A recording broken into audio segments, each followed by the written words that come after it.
Shalom everyone, and welcome to Tafkid, finding your personal mission in the world and how to live it.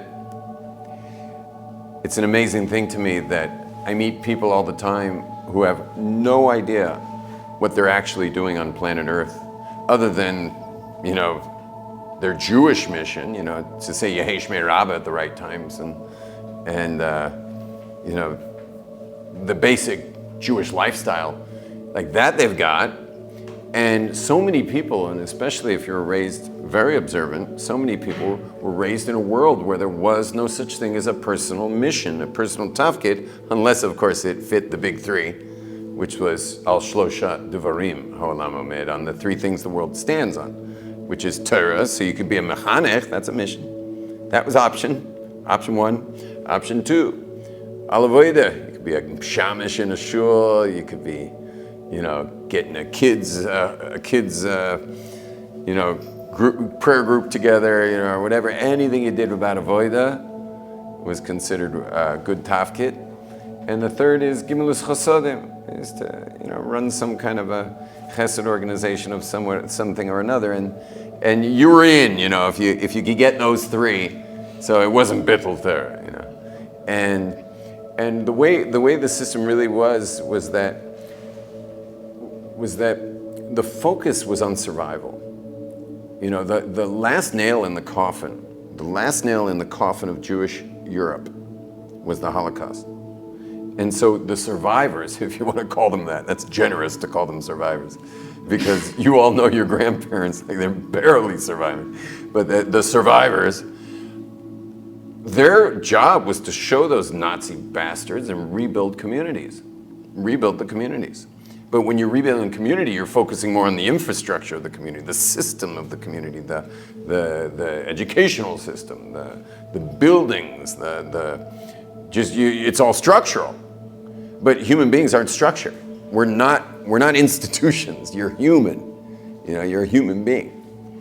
And so there's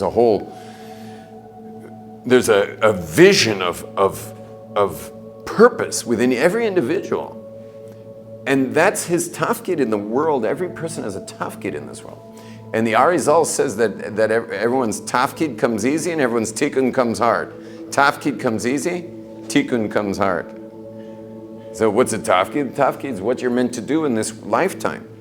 Tikkun is your difficult stuff that you got, your midas and your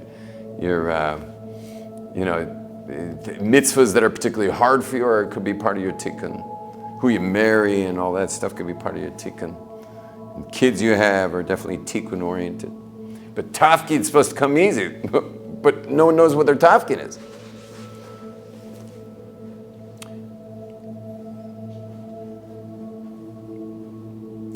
A lot of people came to me over the years and they said, Rabbi Yom Tov, I don't understand it. I got this cousin, he's going off the derech, and he's like really gone the wrong way, but I see Hashem's just letting him go. Hashem letting him go. He's even getting a bracha and parnasa and everything, and he's doing everything the wrong way, and yet nothing seems to happen to him. What? I don't understand. So I heard that many times, and there are two answers. One is that how can a guy do the wrong things and get bracha? And the answer is very simple, is that wherever the Torah says there's bracha and klala, it's talking about klalius it's Klal Yisrael.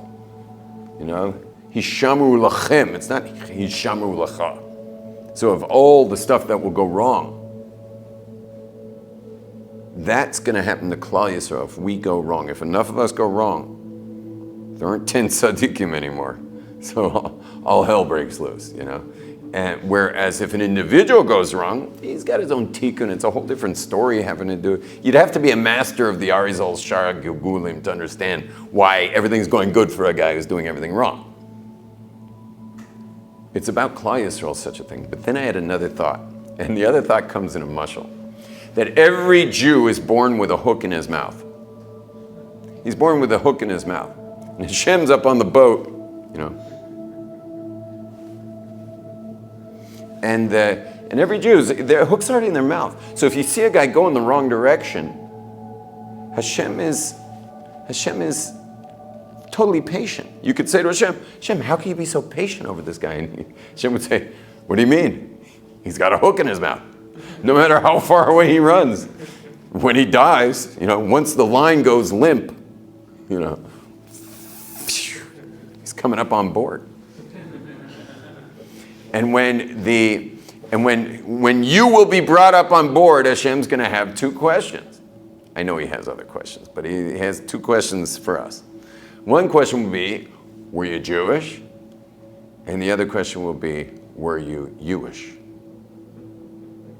When he asks, were you Jewish? So you'll be like, are you kidding me? I was God's gift to Judaism.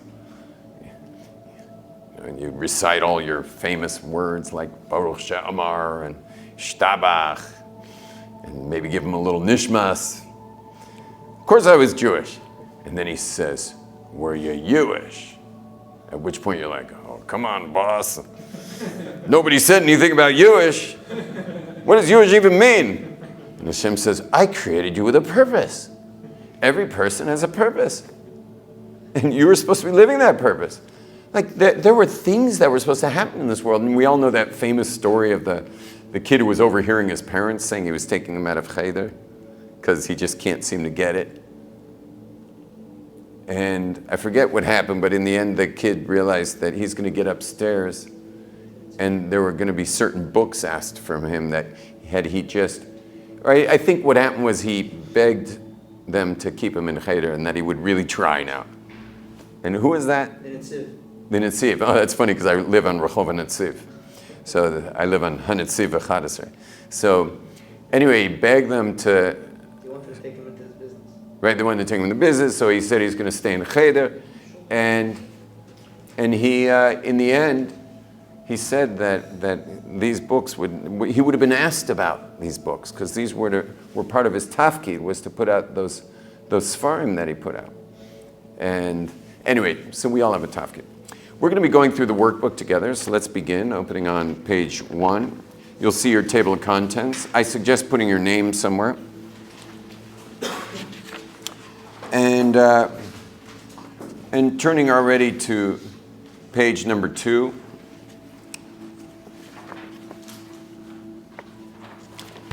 Finding your God-given personal life mission in this world. The goal of life is not happiness. The goal of life is not happiness. And how many people are running around out there, never happy, occasionally happy, but searching for happiness? And it's just, happiness is elusive. Based on the weather, is that going to be your happiness? Because it's a nice day, or it's not too hot, or because you're getting on a lot of parnasa, now you're happy? I could show you a lot of people getting a lot of parnasa and not very happy. And so, what's going to bring me happiness in life? And the answer is that happiness is not the goal. Rather, the true goal of life is having a meaningful life. If you have a meaningful life, you're going to have a happy life because your life was meaningful. All the people out there, those Generation X people, the millennials, that got rid of God, basically, have serious issues with unhappiness. Serious issues with it. Why? Because if there's no God, then what's meaningful? What would be meaningful? The answer is, well, whatever you say is meaningful. But you're so random. If every person gets to make up what's meaningful. So then, yeah, maybe if you're a Gentile, you could fool yourself for most of your life. But if you're a Jew thinking he's going to be able to make up enough meaning to keep him happy, a Yid, it never will work. And the reason that is because a Jew is part of the collective, subconscious Sinai experience.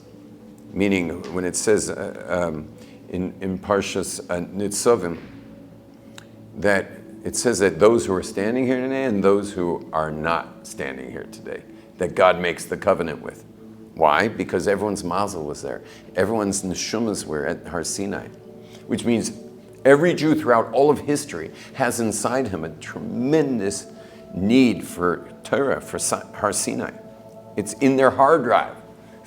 So as creative as you may be to make up what's meaningful in your life, you'll never get anywhere close to what's inside your heart, what's hiding inside your heart, which is this great desire for true meaning, for meaning that's actually true, not arbitrarily true because you think it's true, but actually true, absolutely true.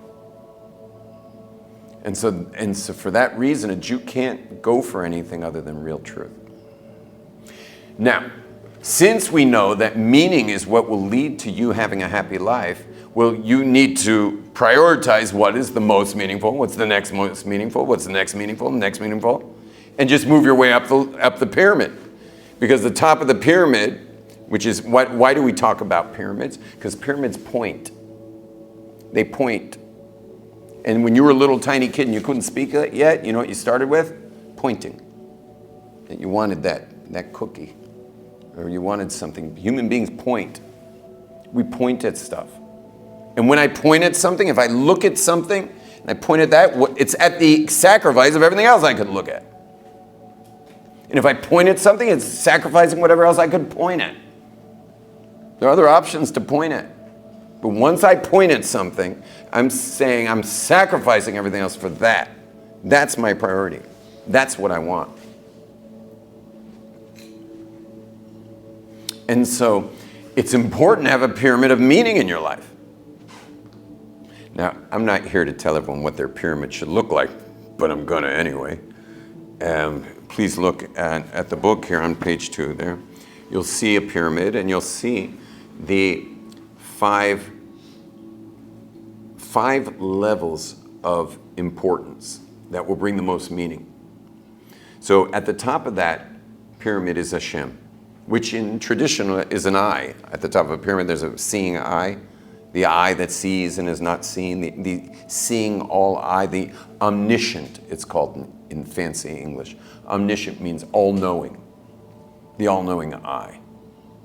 And that's Hashem at the top of the pyramid. Well, think about it. If you look at it, your Tafkid is based for sure on the fact that Hashem put you here for that Tafkid. Why would you have such a family? Like, if you think about my life, I was such a progressive liberal environmentalist that I wouldn't have even gotten married because of, it's irresponsible. And certainly having kids, Okay, maybe I would have had a 1.2 kid. Maybe, 2 would be more than the US average. So meanwhile, with my 8 kids, 2 of those are mine and 6 are Hashem's. Because 2 of those kids I might have had statistically. The other 6 are for sure from the words, be fruitful and multiply, purvu, which is straight from the Torah. So you see that families also, what are all those kids doing there? Answer, Hashem said so. So the families all, and where's all our money go?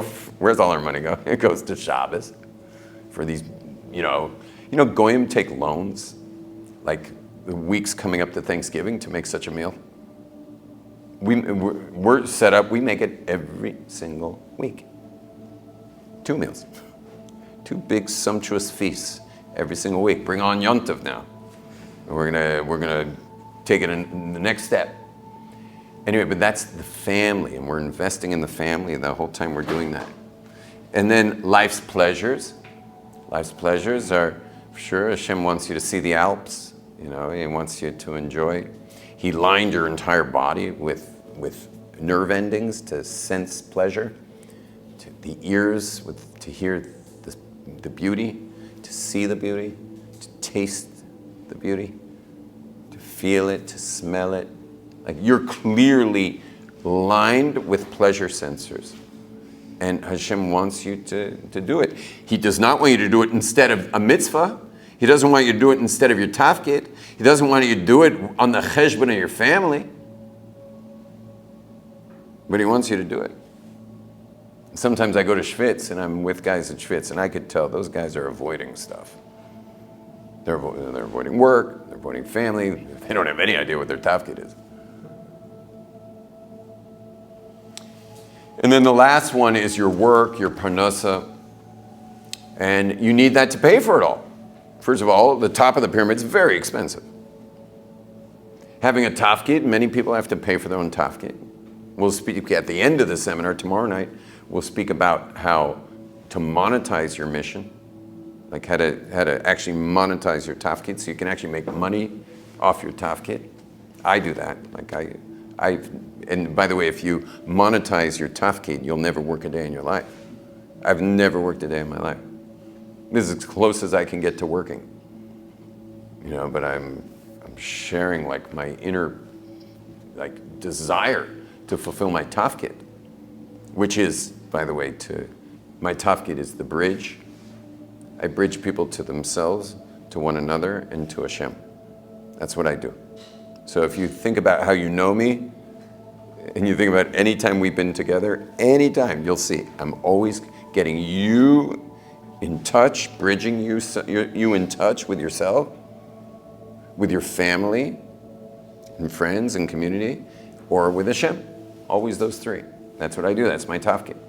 And people seem to pay me for this, which is great. I monetized it. Now I never have to work. So I'm always in Tafkid. Anyway, but work is meant to pay for all these things. But how many of us know plenty of people who have their pyramid flipped, where they, you understand, their work has taken over everything. They flipped the pyramid. And so they got work at the top, their davening stinks. You know, you see those guys in shul with their davening. You know, and the kol hakavod to them, you know, they got their smartphones away at least till Chazor Sashatz, and they're doing pretty good. Yeah, I think it's a good thing that they have the signs up not to take out the smartphone in davening, because if there wasn't that sign, you know. But they're davening's next to not davening, and many of them actually stop davening. So their avodas Hashem is completely brushed aside. They don't know where their Tafkid is, as most people don't, which is why we have this seminar. And their families are completely ignored, buying off their wife and kids with credit cards. And they don't even remember their life's pleasures. You know, I've asked guys, you know, in their Cadillac Escalade, and I'm like, come to Schwitz. And he's like, Schwitz? Yeah, Schwitz. It's like, what do you want me to sit in a hot box for? You know, but what he's really saying is he has no connection to life's pleasures. You know, it doesn't even compute to him to go to Schwitz with the money he's making. So what does he spend it on? And I guess on his Escalade. You know, that's his pleasure. Anyway, but that's the question at the bottom here is, does your work eclipse other priorities?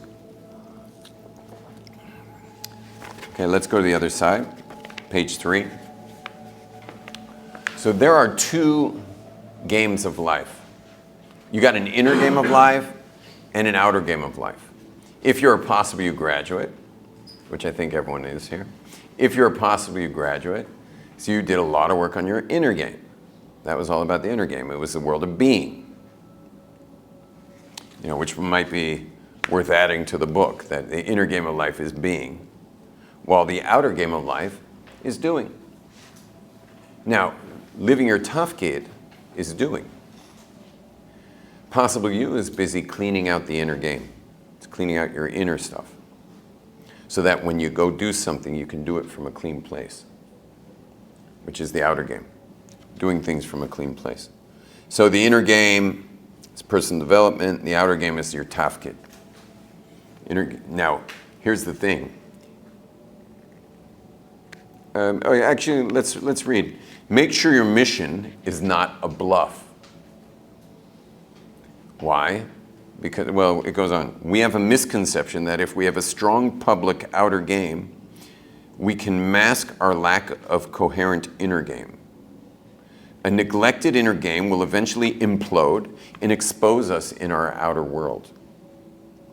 For example, think of politicians or movie stars humiliated in the tabloids or dead of an overdose on their hotel room floor.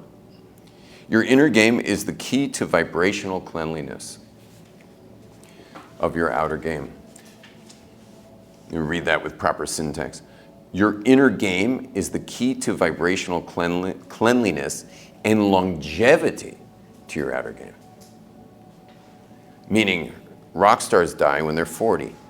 I don't think any of us want to lose our lives at 40. We want long lives. But we also want a long outer game. We want to make a difference in the world for many, many years. And the only way you can do that is having a strong inner game. And our wives are very good, for those who are married, our wives are very good at calling our bluff. They're good at calling our bluff. So expect to get busted if your inner game is not strong. If you don't have a strong inner game, you've all been about outer game, which for most people is work because they don't know what their Tafkid is. So the women are going to call the bluff, and they're going to make trouble for you. The way it works generally is men like chaos in business because you can't grow something without chaos. Everything grows via chaos. You have to have some semblance of order too. Too much chaos, you're full of anxiety. Too much order, you get bored and your business doesn't grow. And so what do? We take risks, take more risk. Not too much risk, you got to sleep at night. But you take risk, just enough to grow things. But the funny thing is about men is that we prefer our chaos at work and order in the house. But what's the problem? Is our wives want to grow the relationship. They want to grow. And they know the only way to grow things is chaos. So Mr. Order comes home expecting her to keep order, and she will throw chaos into his life to make the couplehood grow. So women will actually make chaos for their man in order to grow the relationship. And my wife has put so much chaos in my life. Every time I want my home to be where order takes place, she will throw chaos at it. And I have grown so much in the relationship. She's grown a lot, but I've grown a ton because she never lets my inner game rot. Every time I go back to ignoring the house and expecting order there, every time I go into that place, she will mess it up and put chaos in my life. A lot of people don't realize that this program is a major Shalom Bayis program. This is serious Shalom Bayis here. Because once you have a mission, think about it. Women are not happy to sacrifice for Parnasa, meaning to sacrifice time of their husband for Parnasa. But Tafkid, they'll sacrifice as much as you need.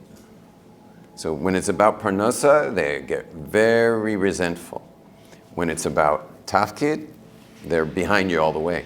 So for those of you who can't keep your cell phone down, meaning keep your cell phone out of the house, so she gets more and more upset because she knows you're like back in business in the house.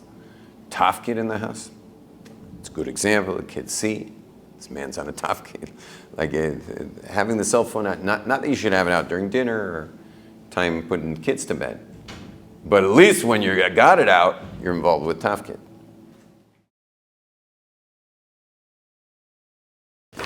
Please turn to page 4. And then we have our macro and our micro mission mix up.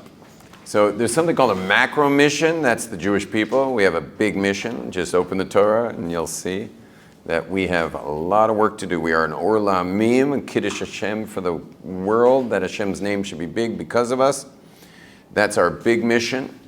And then we have our micro mission, which is the you-ish, which is what you're here for, what you're actually here on this earth, your purpose for having been in this world. Something Gentiles would never mix up, but black-hatted Jews over the last 2 centuries have totally mixed up.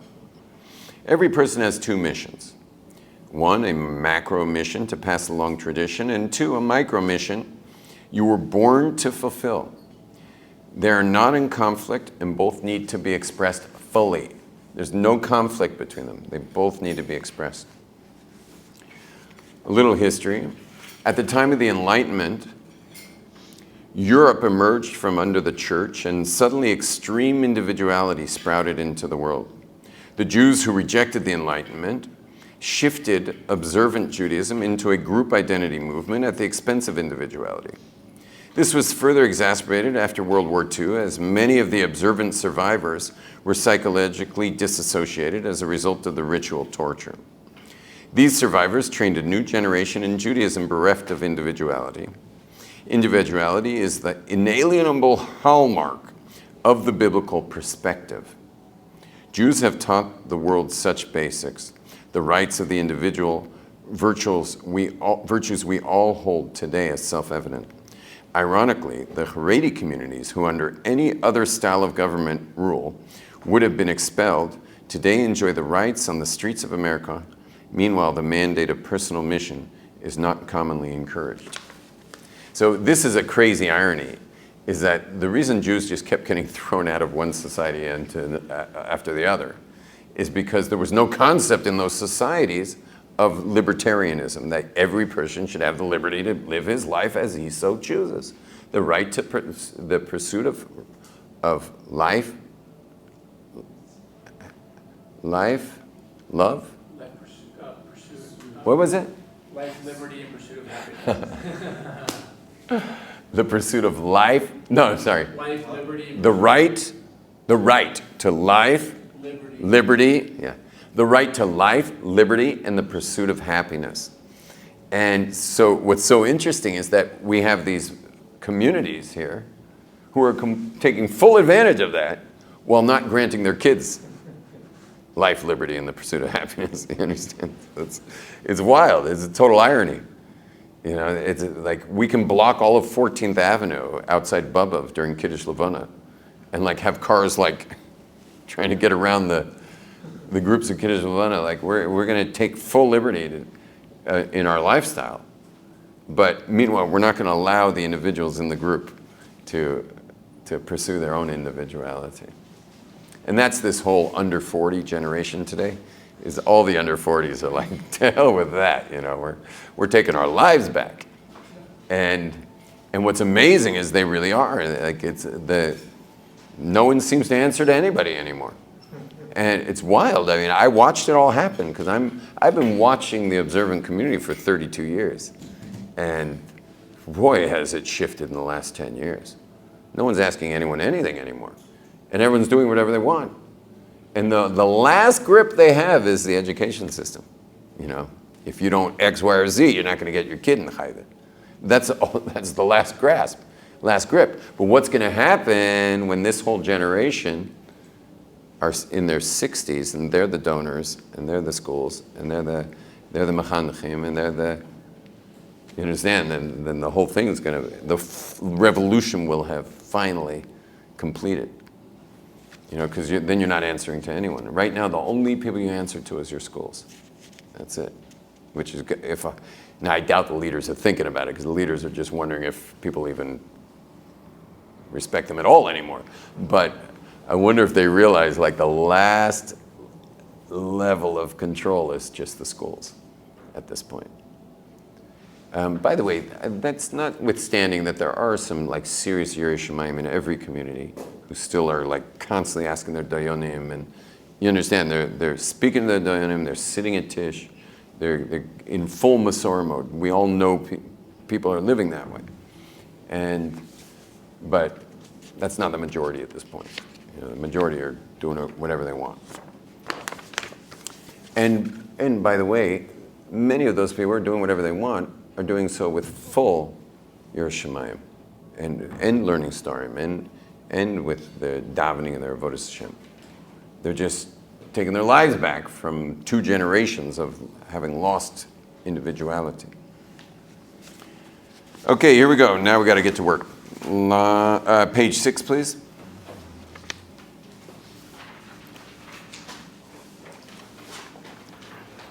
And now we're moving into your Tafkid. So you'll notice that this part's called finding your own voice.